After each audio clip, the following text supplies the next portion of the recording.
These are supposed to be about a 1/4 inch tall. That looks like about like a 1/4 inch. Well, good evening, everybody. Stacy and I and Dusty are getting ready to head down to Matt's. So we left Kaden here to run the shop and run the show for this weekend while we're gone. He's got a bunch of odds and ends to wrap up on his Blazer, so here we go. The project for this weekend, I need to get this tailgate finished up. Still have the screws in the bottom of this piece and just grind where we put the epoxy on these holes that were there. And then gonna work on pulling some of these dents out of this, get it as close as I can. At the end of the day, it's a tailgate. And then so to make my life a heck of a lot easier with this, I took some straps and put some 5-gallon buckets with water in them, so that while I'm pulling the dents, I'm not fighting the fact that it's probably easier just to pick the tailgate up than to pull the dents out of it.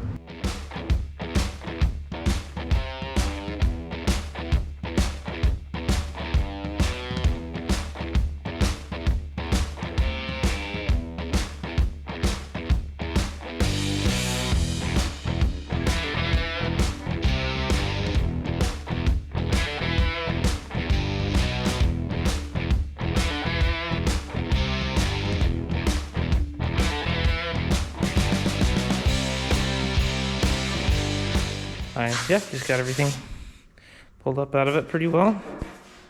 That's a little bit wavy here at the bottom, but kind of the way that it's bent, I think that's the way they all are. It's pretty well where it's gonna be.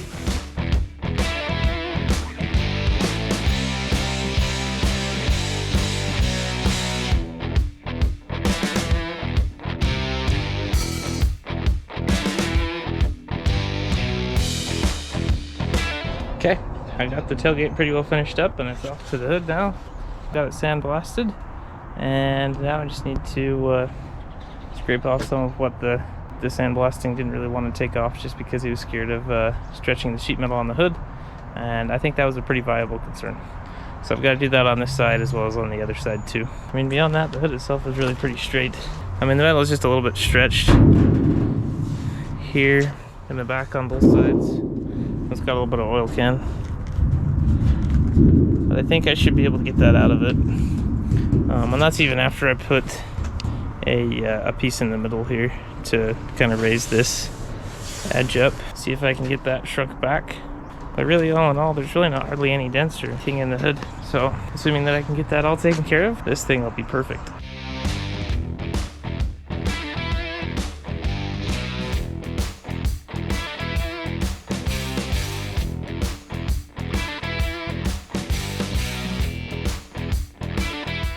Okay, I thought I'd just show really fast the tool that we actually use to shrink the metal on these when this happens, or sheet metal really.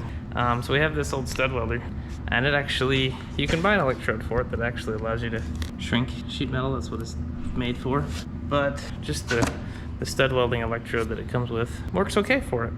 So, I mean, basically we kind of just set it on here like we would be welding a stud to it, and you just go around on it and kind of try and shrink the sheet metal there. So been doing it for just a minute. It's getting a lot better. Just made this piece of, yeah, like 1-inch square tube. It goes underneath each of the braces at the front and the back, and it pushes that part of the hood up.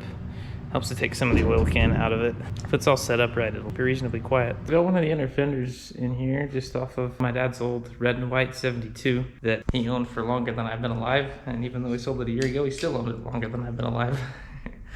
Overall, it's really clean. Really, the only spot is just where there's the one brace on this. There's just the one brace there that helps to support that whole angle.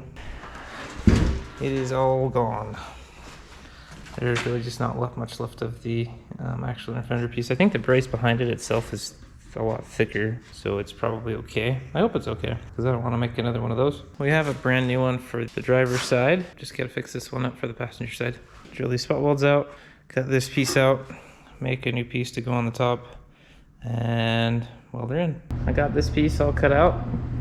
Yeah, as you can see, there's not much left of it. But thank goodness the brace is still solid. My guess is that stuff kind of just came in from the top here and just seeped down in and rusted the crap out of it. Just got a piece of 22 gauge right there. Got a nice template. We'll make a piece to fit in there to get this all fixed. Got that here piece made, all ready to install. Put some weld through primer on them. Hopefully they don't rust out again anytime soon. It's pretty well just ready to set in there. So it's really quite straight. It all fits in really pretty good. So I'll finalize it as I tack it in there. I'll just drill the hole after it's welded in. Be a little bit easier, I think, to make sure everything stays lined up that way. Yep, just get some of the dents out of it and stuff, and this one will be ready to go. Okay, here we go. Make sure this is actually straight. Okay, yeah, that's cool. That'll work.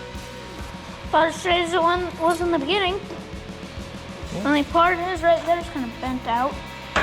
Yeah, but we'll fix that in a minute.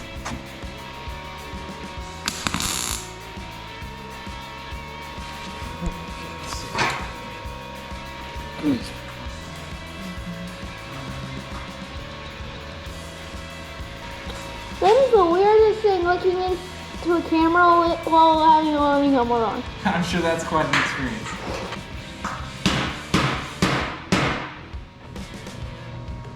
I wonder how it sounds. I wonder if, because I'm wearing my loading helmet, you can barely hear me. There we go. See, that looks a little bit better. Yeah, let's try and make it like we never even touched it. Well, that's usually the goal. When you do things right, people won't be sure you've done anything at all. There's been quite a few people commenting, asking what I'm going to do with this coach on this motorhome. It is pretty cool, and it doesn't look that bad at first sight. As you can see across the top edge of this motorhome, it's starting to sag really bad and push the tin out. It's really bad around this door. Just in the drive home, this overhang sagged about another inch. It was barely touching the cab lights before we left. Now you can see the cab light's actually pushing that tin back up. There's just no structure left. This thing is so dry rotted, and it's had so much moisture damage. See, this is all bowed out as well underneath this window. To fix this, it would have to be completely gutted and completely... Oh wow, look at that. You can see how bad it's leaking right here now. Kaden put this hood in here. In fact, I need to let him know that he probably shouldn't leave this in here. But you can see how bad it's actually dripping right now, and how bad it's sagged. It's even a lot worse than it was before. We had some probably 4 or 5 inches of fairly wet snow, and yeah, it's really bad. You can see how bad the water damage is up front. Right there. You can see how bad the cabinets right there are starting to tip in. I'm really sad about it because it was pretty cool, especially when it was new. This was a really nice piece. So, but I'm gonna save the oven and the stove and probably that range hood, the fridge, probably some of the hardware, some of the windows are still in pretty good shape. But hey, the cab's really good. Kaden's already started to use the seats, as you'll probably see in the rest of this video. I've got some cool stuff lined up for the cab and chassis that I'll be showing you here pretty soon. It will probably involve a little bit of Paul and some ideas from them, so I'm excited to show everybody when that time comes.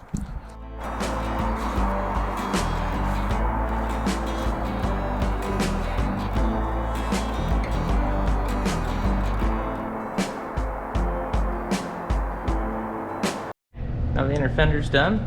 Next project is to get some gravel shields made. So these pieces, they are what go in between like the end of the body and the rear bumper. So anyway, so on every truck except for a 72 Blazer, this is exactly what they look like. 69 to 71 Blazer would have this 67 to 72 truck has this if it came with the style of bumper that I'll be using. But if it's a 72 Blazer, it looks more like this. The gravel shield goes in here like this, so it kind of just hit the end of the body there, and then it'll actually just sneak under the lip of the bumper as well. Keep all the gravel and, I mean, tire pieces if you're doing burnouts and whatever else, kind of from flipping up in that area. On most trucks though, they don't have this piece of frame that come out. If you have a 69, 70, or 71 Blazer or Jimmy, the frame actually ends like right before the end of the tub, and the tub doesn't even have this cutout in it. But just to make bumper installation easier, they had the frame go all the way out to the bumper, which is kind of just a signature 72 thing. I was digging through looking for some bumper brackets so I could figure out how to mount this. So I could figure out kind of like the angles of everything and where this all needed to be. But while I was down there, I found a passenger side one, a factory gravel shield. But anyway, so that's how these ones mount. And so now I have a perfectly good piece to make the other one, and I only have to make one of them. I made the piece to go right here, so it'll clear the frame just like this one. So it's pretty much exactly the same. I gotta trim a little bit off the front after I get it welded in a little bit. It's a remarkably straightforward piece. You just put a couple mends in it, and really the only part of it is just getting the angle right. Got it all welded up, and I now have a set of 72 Blazer gravel shields. I just gotta drill the holes in this one, then they should be ready to get painted and installed. I put this other bend back in this side after I'd cut it. If you do end up doing that to one of these, just shorten it up. It's actually really pretty easy. Just cut it, leave just about a 1/4 inch on the edge there, and then you pretty much just take a body hammer, and if you have like a heavy bench or just something that you can knock it over the side. We have a bigger vise that I was actually using too to kind of get this all. Got the old bedsides off of my Blazer back in. You look at it for very long, you can see why we bought some new ones. These little pieces in the bottom, they hold these nut pieces in here that the single wall top that I bought bolts down to. Ended up getting 2 of them off, and then I just took and flattened this one so I could use it as a die to make a bunch of new ones. So I made this one, and then I had decided that it would suck on the bandsaw, so I decided to drill a bunch of holes and I'll just cut a line through it. I made a couple of die plates, and so I can just lay it in there about where I want it to be. I just mark all the way around it, and then that's where my bends are going to be. I can just take for the sides here. Put them in the vise, grab your hammer. Just bend it around.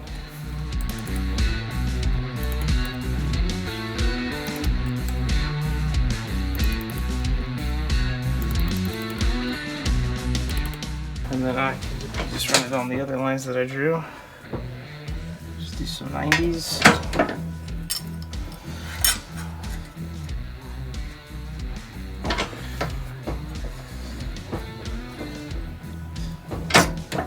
And then these are supposed to be about a 1/4 inch tall. That looks like about like a 1/4 inch, because it's about that critical. Micrometer 5000. So then there's this like piece. this is about good. Yeah, well, I mean, yeah, here's another one of the ones that I've made like 5 or 6 of them now. Actually, I've made 7, yeah. And then so what I use, is I gotta have 10, and then I'll take both of these, just get the bolt started, just set this in the vise, throw a little bit of pressure on it, and then take my impact and go like that. And now I've got a nice flat piece. I made these a little bit bigger on purpose because we're gonna glue them to the bedside. Just a little bit more area to glue to. So I'm drilling some of the holes in this bedside for the single wall top. So these slotted holes are where the top bolts down into it. Once those are in, that'll probably be one of the last slaps that we need to do before we can actually put the top on this.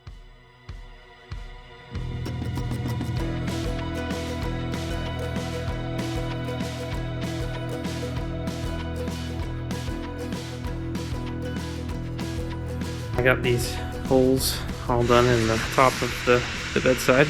Actually, they turned out really good. I know that in a previous video I showed some things on the passenger side seat brackets. I had them pretty well done.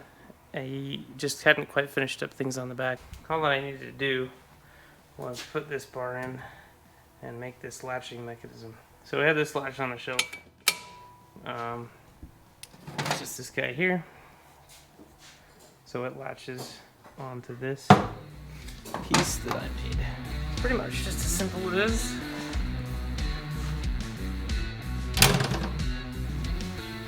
Latched. And then there's just a little bit of a gap that I made when I made those brackets, so we'll put some insulators of some kind in there. It just sits in there all nice. You can just reach underneath the seat. Pop it right up. But since we've got a number of these, I decided that I would take one, and using that other shape as a template, I started cutting this out. I want this one to be a trans temperature gauge, because you know I want to have one of those. But I think I'm off to an actual pretty good start. So this one I added, so it's another temperature gauge, just like the coolant temperature gauge. I just ended up drilling a hole and just taking a little saw and just cut it out, and then to bend it was really a bit of a trick. So I used this really small crescent wrench, kind of try and grab the edge and start folding it over. And then once I got it to where I could actually work with it, I grabbed this other needle nose pliers so I could just slowly move it to where I wanted it to be. I mean, overall I'd say the shape is about there. I just need to get it flattened back out. I got this pretty well shaped up, and you know what, in all honesty, it actually looks pretty good. It looks just like the other ones. Next I got it pretty flat. I think once it's all painted, it ought to look pretty nice. I finished it. So it's painted and it's in there, and I even took a little bit off, polished up the piece, and it looks good. This is going to get replaced. This little bezel over the top of it. I have a new one of those that's wood grain, but I mean I've still got to do a few things on this. It's got to gonna make a little stencil and then have it say trans under it for trans temp. But yeah, no, I think that kind of sums things up with the gauge cluster. Hopefully we don't run into anything crazy with it, because I haven't actually powered it up yet. I know the speedometer works though, so. Thanks, Kaden. Everything turned out pretty good. That takes care of it for this show. Remember, negative thoughts and feelings cultivated today will only bring misery and sorrow tomorrow. Thanks for watching.